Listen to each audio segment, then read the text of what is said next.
What happened to the body during cancer treatment? Cancer treatment can be a difficult journey and many people wonder that what actually happened inside the body during this time. Cancer treatment are designed to destroy cancer cells, slow their growth and stop them from spreading.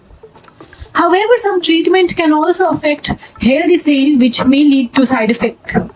The experience is different of every person's and depend on the type of cancer treatment, dose, overall health and individual response. Chemotherapy is one of the most commonly known cancer treatment.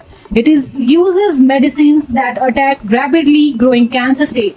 Unfortunately, some healthy cells also grow quickly, such as cells in the hair, follicles, and digestive system.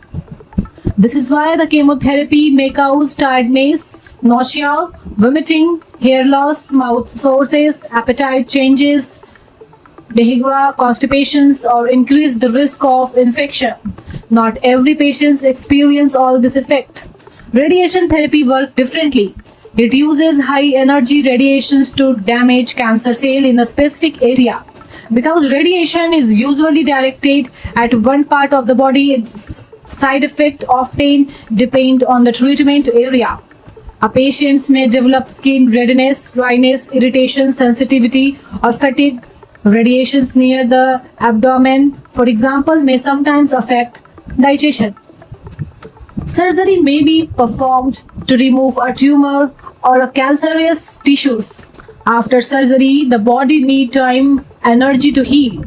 Pain, swelling, tiredness, and temporary difficulty with normal activities may occur.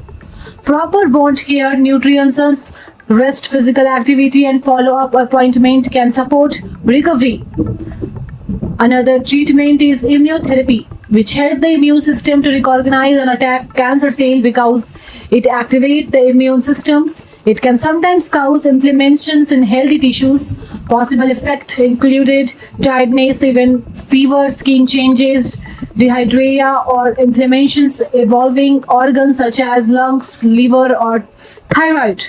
Targeted therapy focuses on a specific protein or changes that help cancer cell grow. Although it can be more precise, it can still cause side effects such as skin problem, dehydration, tiredness, high blood pressure, or changes in the liver function. Overall, cancer treatment can affect the body in the several ways, but side effects can often be managed with medical support. Patients should always discuss new, severe, or unusual symptoms with their healthy care treatment.